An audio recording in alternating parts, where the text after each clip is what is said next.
ஒரு பெரிய நினைவு மண்டபம். அதுக்கு முன்னாடி ஒரு அப்பாவும் பிள்ளையும் நின்றுகிட்டு இருக்கிறாங்க. அந்த வழியா போறவங்க வர்றவங்க எல்லாம் அந்த இடத்துல நின்று அது என்ன மண்டபம் அப்படின்னு விசாரிக்க ஆரம்பிச்சாங்க. அந்த அப்பாவும் பிள்ளையும் தான் வர்றவங்களுக்கெல்லாம் விவரம் சொல்லிட்டு இருக்கிறாங்க. அதாவது இந்த இடத்துல ஒரு பெரிய மகான் சமாதி ஆயிருக்கார்.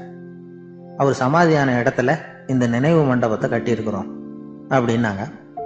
ஊரு பூரா இந்த செய்தி பரவிச்சு. நிறைய பேர் அந்த இடத்தை தேடி வர ஆரம்பிச்சாங்க.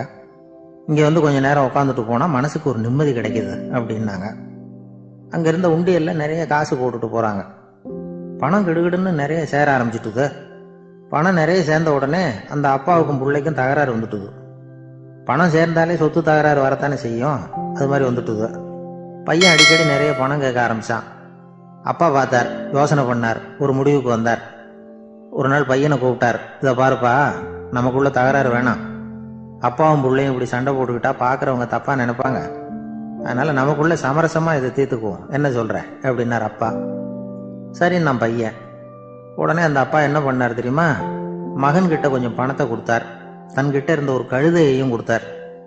இதை வச்சு நீ பொழைச்சிக்கோ அப்படின்னு சொல்லி அனுப்பி வச்சுட்டார்.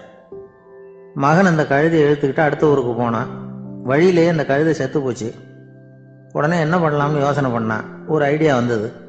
அந்த கழுதைய ஒரு சாலை ஓரமா புதைச்சான். கையில் இருந்த பணத்தை வச்சு அந்த இடத்துல ஒரு கல் மண்டபம் கட்டினான்.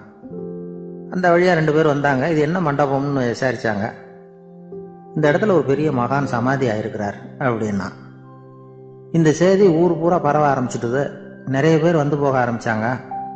இங்க வந்தா மனசுக்கு ஒரு பெரிய நிம்மதி கிடைக்குது அப்படின்னு வேற சொல்ல ஆரம்பிச்சாங்க. வர வர கூட்டம் அதிகமா வர ஆரம்பிச்சுட்டுது. உண்டியல்ல பணம் நிறைய சேர்ந்துட்டுது. நகையெல்லாம் கூட கழட்டி காணிக்கையா போட ஆரம்பிச்சுட்டாங்க. அப்பாவை விட மகன் பெரிய ஆளாயிட்டான். இதை கேள்விப்பட்டார் அப்பா. பையனை பார்த்துட்டு வரலாம்னு ஒரு நாள் புறப்பட்டு வந்தார். பையன் ஓஹோன்னு இருக்கிறான். பங்களா, காரு எல்லாம் வந்துட்டுது. எப்படிடா இந்த அளவுக்கு ஆனே அப்படின்னு விசாரிச்சார். அப்பா, எல்லாம் உங்க ஆசீர்வாதம் தான். நீங்க கொடுத்த மூலதனத்தை வச்சுதான் இவ்வளவும் சம்பாதிச்சேன் அப்படின்னா பையன். அது எப்படிறான்னு விசாரிச்சார். அப்பா, நீங்க ஒரு கழுதை குட்டியும் கொஞ்சம் பணமும் என்கிட்ட கொடுத்து அனுப்பி வச்சிங்க. அதை எடுத்துக்கிட்டு வந்தேன். வர்ற வழியில் அந்த கழுதை செத்து போச்சு. உடனே யோசனை பண்ணேன். அந்த கழுதையை இந்த இடத்துல புதைச்சேன். கையில் இருந்த பணத்தை வச்சு மண்டபம் கட்டினேன். மகான் ஒருத்தர் சமாதி ஆயிருக்கார் அப்படின்னு வதந்தியை கிளப்பி விட்டேன். ஜனங்கள்லாம் ஏமாந்து போய் காசை கொண்டாந்து போட ஆரம்பிச்சிட்டாங்க. நான் பொழைச்சிக்கிட்டு இருக்கிறேன் அப்படின்னா. இப்போதான்டா நீ என் புள்ள அப்படின்னு சொல்லி சந்தோஷப்பட்டாரான் அந்த அப்பா.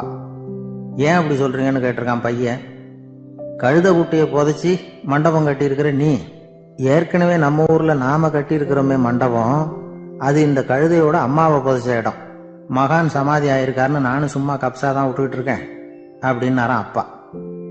முட்டாள் ஜனங்களை நினைச்சு அந்த 2 பேரும் சத்தம் போட்டு சிரிச்சாங்களாம். மனுஷனை மனுஷன் ஏமாத்துறது ரொம்ப சுலபம். என் கூட படிச்ச ஒருத்தன் திடீர்னு ஒரு நாள் எல்லாருக்கும் அருள் வாக்கு சொல்ல ஆரம்பிச்சுட்டான். அவன் ஒரு ஆபீஸ்லயும் வேலை பார்க்கறான். ஆபீஸ்ல உள்ளவங்க எல்லாம் அவங்ககிட்ட வந்து அருள் வாக்கு கேட்கறது வழக்கம். ஒரு நாள் நான் அவன் முன்னாடி போய் உட்காந்து பேசிக்கிட்டு இருந்தேன்.